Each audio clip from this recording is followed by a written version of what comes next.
ഞാനൊരു പറയൂ അത്. വാചകം പറയാം. ഇത് ആ. തൃണമൂലിൽ നിന്ന് ഒരു വിമത എം.എൽ.എയുടെ വാചകമായിരുന്നു. "വായ ഉം. അടച്ചിരിക്ക്" എന്ന് മമത ആക്രോശിച്ചു. ഉം. അഭിഷേകിനെ ആരും വിമർശിക്കരുതെന്നും പറഞ്ഞു. തൃണമൂലിനെ പിളർത്തിയത് തിരഞ്ഞെടുപ്പിന് പരാജയത്തിന് പിന്നാലെ നടന്ന യോഗം.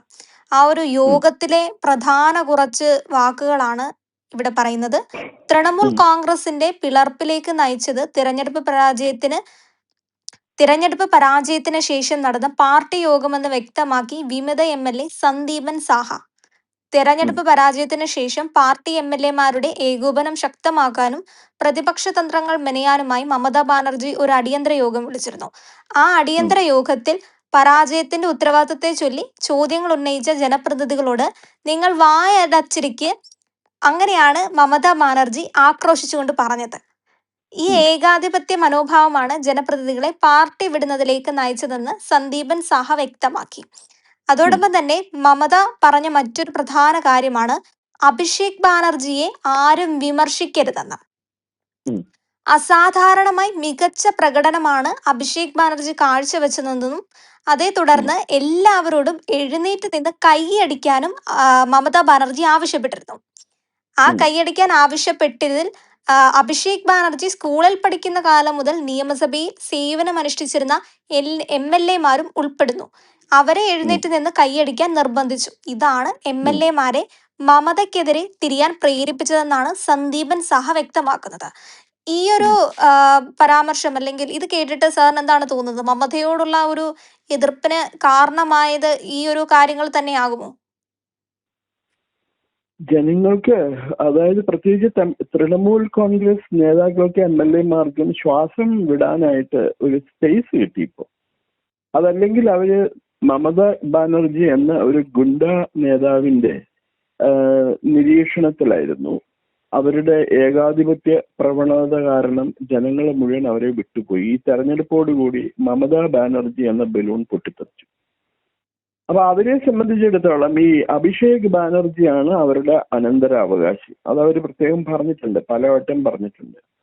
അതില് പറഞ്ഞ പോലെ അഭിഷേക് ബാനർജി സ്കൂളിൽ പഠിക്കുമ്പോൾ പാർട്ടി നേതാക്കന്മാരായിരുന്നവരും എം.എൽ.എമാരും എം.പി ആയിരുന്നവരൊക്കെ അയാളെ എഴുന്നേറ്റ് നിന്ന് കൈയടിക്കണമെന്ന് മമത ആവശ്യപ്പെട്ട് കഴിഞ്ഞിട്ടുണ്ടെങ്കിൽ ഈ ആത്മാഭിമാനമുള്ള ഒരു മനുഷ്യനും ചെയ്യൂല. അതിനു വേണ്ടും അഭിഷേക് ബാനർജി ഒന്നും ചെയ്തതായിട്ട് ഞാൻ വായിച്ചിട്ടില്ല. ഞാൻ ഇത് ഈ പറഞ്ഞ പത്രങ്ങളിൽ കൂടിയുള്ള റിപ്പോർട്ട് മാത്രമേ ഞാൻ കണ്ടിട്ടുള്ളൂ. ഇടയ്ക്ക് ദേശീയ ചാനലിലുള്ള വാർത്തയും കാണാം. അപ്പൊ അതിൽ ഞാൻ മനസ്സിലാക്കിയത് ആളൊരു കഴിവേട്ട മനുഷ്യനാണ്. പക്ഷെ അയാൾ ഗുണ്ടാ തലവനാണ്, ലീഡ് ഗുണ്ടയാണ് അയാൾ. അയാളുടെ കീഴിൽ ഇഷ്ടം പോലെ ഗുണ്ടകളുണ്ട്. അപ്പൊ അങ്ങനെയുള്ള ഒരു ഗുണ്ടയാണ് ഈ കഴിഞ്ഞ ദിവസം തെരഞ്ഞെടുപ്പ് കഴിഞ്ഞ് ആക്രമണം ഉണ്ടായി കഴിഞ്ഞപ്പോ കൊല്ലപ്പെട്ട ഒരു സഞ്ജീവ് കർമാർക്കർ എന്ന് പറയുന്ന സഞ്ജീവ് കർമാർക്കർ എന്ന് പറയുന്ന മനുഷ്യൻ. അയാള് സോനാർപൂറിലാണ്. അപ്പൊ ഈ സോനാർപൂറിൽ അയാൾ മരിച്ചു കഴിഞ്ഞ് അയാളുടെ വീട്ടിലേക്ക് ദുഃഖം അന്വേഷിച്ചുകൊണ്ട് ചെന്നു അഭിഷേക് ബാനർജി. അപ്പൊ അയാളെ ചീമുട്ട എറിഞ്ഞു, കല്ലെറിഞ്ഞു എന്നൊക്കെയാണ് പറയണം. അയാളെ ഹെൽമെറ്റ് ഒക്കെ വെച്ചുകൊണ്ട് നടന്നു പോണ ഷോട്ട് കണ്ടു. പിന്നെ പോലീസുകാർ വന്ന് അയാളെ രക്ഷപ്പെടുത്തുക ചെയ്തു. അത് വായിച്ചിരുന്നുണ്ടാവുമല്ലോ അല്ലേ, അതിലെ പേപ്പറിലൊക്കെ. അപ്പൊ അങ്ങനെ ഒരു വലിയ ഇമ്പാക്റ്റ് ഉണ്ടാക്കിയ ആളാണെങ്കിൽ അയാളെ ജനങ്ങള്, പ്രത്യേകിച്ച് തൃണമൂൽ കോൺഗ്രസിന്റെ അതിന് നേതാക്കന്മാരും ഗുണ്ടകളും ചേർന്ന് അയാളെ തല്ലുമോ? ഇല്ലല്ലോ. അവര് പറയണപ്പോ അതുപോലെ ഒരു കല്യാൺ ബാനർജി എന്ന് പറഞ്ഞ ഒരു കോമാളിയുണ്ട്. അവർക്ക് ലോക്സഭാ അംഗമാണ്. അയാൾ എന്തൊക്കെയാ കാട്ടിക്കൂട്ടിയത്. അയാൾ അവിടെ ചെന്ന് ആരും അയാളെ കല്ലെറിഞ്ഞു എന്നും പറഞ്ഞ് അയാൾ നിലത്ത് കിടന്ന് ഉരുണ്ടു. പിന്നെ കുറെ തല പൊട്ടി, എന്റെ തല പൊട്ടിത്ത ചോര ഒഴുകുന്നു, അതാ ഇതാന്നൊക്കെ പറഞ്ഞ ആള് പിറ്റേ ദിവസം, തിങ്കളാഴ്ചയാണ് ഈ സംഭവം നടന്നത്, ചൊവ്വാഴ്ച അയാള് സിറ്റിൻ മമതാ ബാനർജിയോടൊപ്പം പ്രതിഷേധ പ്രകടനത്തിന് ചെന്നിരുന്നു. അപ്പൊ ഒന്ന് അയാളുടെ തലയിലൊരു മുറിവുമില്ല, ഒന്നുമില്ല. ഇത് ചുമ്മാ അഭിനയിച്ച് കാണിക്കുന്നതാണ്. ഇത് അധികാരം പോയതോടുകൂടി കേന്ദ്രത്തിൽ അവർക്ക് അധികാരമില്ല, സംസ്ഥാനത്തില് ബംഗാളിലും അവർക്ക് അധികാരമില്ല. അപ്പൊ ഒരു ശ്വാസം മുട്ടല് സാധാരണയാണ്. ഇപ്പൊ 15 വർഷം അടുപ്പിച്ച് ഭരിച്ചത് എന്താ പറയണ, തോറ്റു കഴിയുമ്പോൾ, തെരഞ്ഞെടുപ്പിൽ തോറ്റു കഴിയുമ്പോൾ ആർക്കും ഉണ്ടാവുന്ന ഒരു ശ്വാസം മുട്ടാണ് മമതാ ബാനർജിക്കുള്ളത്. ഇപ്പൊ ഇവിടെ 10 വർഷമേ ഭരിച്ചുള്ളൂങ്കിൽ നമ്മുടെ പിണറായി വിജയൻ പെടുന്ന പാട് കാണാൻ പാടില്ല. എന്തൊരു കഷ്ട. മനുഷ്യനെ എല്ലാവരും കൂടി ഇട്ടിട്ട് കൊത്തിപ്പോ CPM-കാര്. അപ്പൊ അതേപോലെ അങ്ങനെ വരാതിരിക്കാൻ വേണ്ടിയിട്ടുള്ള മുൻകൈ എടുത്തതായിരിക്കും എല്ലാവരും എഴുന്നേറ്റ് നിന്ന് കൈയടിക്കണം, അഭിഷേക് ബാനർജിനെ സിന്ദാബാദ് വിളിക്കണം എന്ന് ഇവര് പറഞ്ഞു. അത് കേൾക്കൂല. അപ്പൊ അതിനെ പറ്റി ഇപ്പൊ അവരുടെ കൂടെ ആരും ഇല്ലല്ലോ, ഇപ്പൊ എല്ലാവരും പോകുന്നില്ലേ. 80 MLA-മാരിൽ 58 പേരോ 60 പേരോ ആയിട്ട് അവരെ വിട്ട് പോകുന്നു. ഇനി 20 MLA-മാരേ ഉള്ളൂ. അവരും തരം നോക്കിയിരിക്കുക പോകാനായിട്ട്. അതുപോലെ ഇപ്പൊ ഞാൻ കേട്ടു ലോക്സഭയില് അവരുടെ 29 MLA-മാരൊക്കെയുണ്ട്. 29 MLA-മാരിൽ 20 പേരും എന്താണ് പറയണേ ആ പാർട്ടിയിൽ നിന്ന് വിട്ട് ഒന്നില് BJP ചേരാനോ അതല്ലെങ്കിൽ വേറെ ഏതെങ്കിലും മാർഗം അന്വേഷിച്ചുകൊണ്ടിരിക്കുക. ഇത് സ്വാഭാവികമാണ്. ഇങ്ങനെ ഒന്നാമത്തെ സത്യസന്ധമായ മാർഗത്തിൽ കൂടിയല്ല അവര് ജയിച്ചിരിക്കുന്നത്. അവര് ജയിച്ചിരിക്കുന്ന മുഴുവനും ഈ ബംഗ്ലാദേശിൽ നിന്ന് വന്ന അനധികൃത കുടിയേറ്റക്കാരുടെ വോട്ട് കൊണ്ടാണ് ജയിച്ചത്. അത് ഈ SIR-ൽ ആ പേരുകളൊക്കെ ഡിലീറ്റ് ചെയ്തതോടുകൂടി മമത തോറ്റു.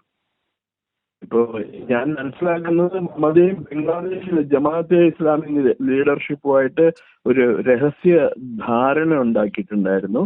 ബംഗാളിൽ മൊത്തം മുസ്ലിം സംസ്ഥാനമായിട്ട് മാറ്റി കഴിഞ്ഞിട്ടുണ്ടെങ്കിൽ അവർക്ക് ബംഗാളും പിന്നെ ബംഗ്ലാദേശ് തമ്മിൽ ഒന്നാക്കാനും തുടർന്ന് മമതാ ബാനർജീനെ അവിടുത്തെ ആ രാജ്യത്തിന്റെ പ്രസിഡന്റ് ആയിട്ട് വാഴിക്കാനും ഉള്ള ഒരു തീരുമാനത്തിലെത്തിയിട്ടുണ്ടായിരുന്നു എന്നാണ് ഞാൻ മനസ്സിലാക്കുന്നത്. അത്രമാത്രം ശരിയാണോ എന്നറിയില്ല, ഹിയർസേ ആണോ എന്നറിയില്ല. അത് ഒരു സോഴ്സസിനെ ഒന്നും കോട്ട് ചെയ്യാനായിട്ട് ആരും ഒന്നും പറഞ്ഞിട്ടില്ല. പക്ഷെ പലരും ഈ വാർത്തനെ ശരിവെച്ചിട്ടുണ്ട്. അപ്പൊ ഇങ്ങനെ അതൊക്കെ തന്നെയാണ് അവർ ഈ അനധികൃത കുടിയേറ്റം വളരെ ഗംഭീരമായിട്ട് പ്രോത്സാഹിപ്പിച്ചുകൊണ്ടിരുന്നത്. പക്ഷെ ഇത്തവണ ഇലക്ഷൻ കമ്മീഷൻ ഇടപെട്ടത് കാരണം അവർക്ക് ജയിക്കാൻ പറ്റിയില്ല, അവർക്ക് ഭൂരിപക്ഷം കിട്ടാൻ പറ്റിയില്ല. ഇത് പരാജയത്തിന്റെ ഒരു ഫോൾ ഔട്ടാണ്. എന്താ പറയുന്നത്, ഈ റിസൾട്ട് അവർക്ക് അനുകൂലമായിട്ട് വന്നില്ല. അതുകൊണ്ട് അവർക്ക് എങ്ങനെയെങ്കിലും പ്രശ്നങ്ങൾ ഉണ്ടാക്കണം എന്ന് തോന്നുന്നു. അവിടെയാണെങ്കിൽ ഇപ്പോ സുവേന്ദു അധികാരി ഇവരുടെ എല്ലാ കളികളും അറിയാവുന്ന ആളാണ് സുവേന്ദു അധികാരി, മുഖ്യമന്ത്രി. അദ്ദേഹത്തിന് ഇവരെ നിയന്ത്രിക്കാനായിട്ട് സാധിക്കും. അതുകൊണ്ടാണ് ബംഗാളിൽ പ്രശ്നമൊന്നും രൂക്ഷമല്ലാത്ത. അവരെ ഓർമ്മയുണ്ടോന്ന് അറിയില്ല, കഴിഞ്ഞ 2021 തെരഞ്ഞെടുപ്പ് കഴിഞ്ഞിട്ടും 2016 തെരഞ്ഞെടുപ്പ് കഴിഞ്ഞപ്പോഴും എത്രയോ BJP പ്രവർത്തകരെയാണ് അവർ തച്ചു കൊന്നതെന്നറിയോ. ചിലരൊക്കെ തച്ചു കൊന്ന് കെട്ടിത്തൂക്കിയിട്ടു. തൂങ്ങിച്ചതാണെന്ന് പറഞ്ഞു. അപ്പൊ അങ്ങനെയുള്ള പല സംഭവങ്ങൾ ഉണ്ടായിട്ടില്ല. അതൊന്നും നമുക്ക് മറക്കാൻ പറ്റൂല. ഈ കള്ള വോട്ടിന്റെ പുറത്താണ് ആയ്മ ജയിച്ചത് തന്നെ. ജയിക്കേണ്ടത് ഒരു സ്റ്റേജിൽ ആവശ്യമായിരുന്നു 2011. കാരണം മാർക്സിസ്റ്റ് പാർട്ടിയുടെ ഗുണ്ടായുസമായിരുന്നു ബംഗാൾ മുഴുവൻ നടത്തിയത്. അതിൽ നിന്നൊരു അറുതി വരുത്താൻ വേണ്ടിയിട്ടാണ് ജനങ്ങൾ ഇവരെ ഏൽപ്പിച്ചത് ഭരണം. പക്ഷെ ഇവര് treatment was worse than the disease എന്നുള്ളതായിപ്പോയി. അതായത് രോഗചികിത്സ രോഗത്തേക്കായും ഭയങ്കരമായിപ്പോയി ആയിപ്പോയി. അപ്പോ അതാണ് കാരണം. ഇപ്പൊ നോക്കി കണ്ട് നിന്ന BJPക്ക് നല്ലത്, BJPക്ക് ഭരിക്കാൻ പറ്റും. ഇവര് വഴികൂടി TMC-കാരെയൊക്കെ പിടിച്ച് BJPയിൽ കയറ്റി കഴിഞ്ഞാൽ ഇപ്പൊ അവര് പറയുന്ന ഒരു വാക്കുണ്ട്, അതിന് തൃണമൂലൈസേഷൻ ഓഫ് ദ BJP. അതാണ് നടക്കാൻ പോണ അവിടെ നിന്നാണ് പല രാഷ്ട്രീയ നിരീക്ഷകരെ ആശങ്ക പുലർത്തുന്നത്. അതിന്റെ ഒന്നും ആവശ്യമില്ലാണ്ട് ഭരിക്കാൻ കഴിയട്ടെ ഇയാൾക്ക്. മമതയുടെ കാലം കഴിഞ്ഞു, അത് മമത മനസ്സിലാക്കണം. മമതയ്ക്ക് 10-70 വയസ്സായി. ഇനി ഇന്ത്യൻ രാഷ്ട്രീയം യുവാക്കളുടെ കയ്യിലേക്ക് മാറിക്കൊണ്ടിരിക്കുകയാണ്. അത് നമുക്കിപ്പോ ഡൽഹി മുഖ്യമന്ത്രി തൊട്ട് എല്ലാവരുടെയും ഇങ്ങോട്ട് എടുക്കുകയാണെങ്കിൽ അറിയാം. എല്ലാവരും 60 അല്ലെങ്കിൽ മാക്സിമം 65 വയസ്സ്, അതിന് താഴെ പ്രായമുള്ളവരാണ്. അപ്പോ അതനുസരിച്ചിട്ട് അവരുടെ ലിമിറ്റേഷൻസ് മനസ്സിലാക്കി മാറി നിൽക്കുന്നത്. അതല്ലാതെ വേറെ മാർഗമൊന്നുമില്ല അവർക്ക്. തീർച്ചയായും സാറ്, മമതയുടെ ഒരു ആക്രോശം അതുപോലെ തന്നെ ഈ ധാർഷ്ട്യം തന്നെ ആയിരിക്കുമല്ലേ ഈ സന്ദീപൻ സാഹ പറയുന്ന പോലെ ഇത്രയും അധികം MLA-മാർ ഇവരെ വിട്ടു പോകാനും തൃണമൂലിനെ തന്നെ തകർക്കുന്ന ഒരു സാഹചര്യത്തിലേക്ക് പോയത്. അതെ, ധാർഷ്ട്യത്തിന് കയ്യും കാലും വെച്ച് അത് മമതാ ബാനർജിയാണ്. അത് പാർലമെന്റിൽ ഈ ധാർഷ്ട്യം കയ്യും കാലും വെച്ച് വരണയാണ് മഹുവ മൊയ്ത്രയും പിന്നെ അതേപോലെ തന്നെ ഒരു ഓബ്രിയൻ ഉണ്ടല്ലോ, ഡെറിക് ഓബ്രിയനൊക്കെ. പിന്നെ ചില ആൾക്കാരുണ്ട് ഒരു എന്താ പറഞ്ഞ എഴുന്നേറ്റ് നിൽക്കാൻ ജീവനില്ല. അതൊരു സൗഗത് റോയ് എന്നൊക്കെ പറഞ്ഞിട്ടുണ്ട്. ആ മനുഷ്യന് 19 വയസ്സായി, ഇന്നോ നാളെയൊന്നും പറഞ്ഞിരിക്കുന്ന ആളാണ്. അപ്പൊ അയാൾക്കൊന്നും ഇനിയിപ്പോ വേറൊരു രാഷ്ട്രീയ പാർട്ടിയിൽ പോകാനോ പിടിച്ചു നിൽക്കാനോ പറ്റില്ല. ഇപ്പൊ ലോക്സഭയിലെ അംഗമായിട്ട് ഇങ്ങനെ ഇരിക്കാൻ നോക്കും.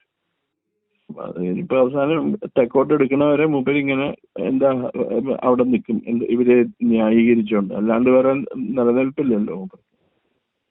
അതാണ് വലിയ കഷ്ടമാണ്. ഇവര് ഞാൻ എഴുതി തള്ളണമെന്നില്ല. അവര് ഹാർഡ് വർക്ക് ചെയ്യുകയാണെങ്കിൽ അവർക്ക് ഇനിയും തിരിച്ചു വരാം. പക്ഷെ രാഷ്ട്രീയത്തിൽ അവർക്ക് മുഖ്യമന്ത്രി പദത്തിൽ ഇനി എത്താൻ പറ്റുമോ എന്നുള്ള കാര്യം സംശയമാണ്. അത് ബുദ്ധിമുട്ട് തന്നെയാണ്. തീർച്ചയായും സാർ. വളരെയധികം നന്ദി.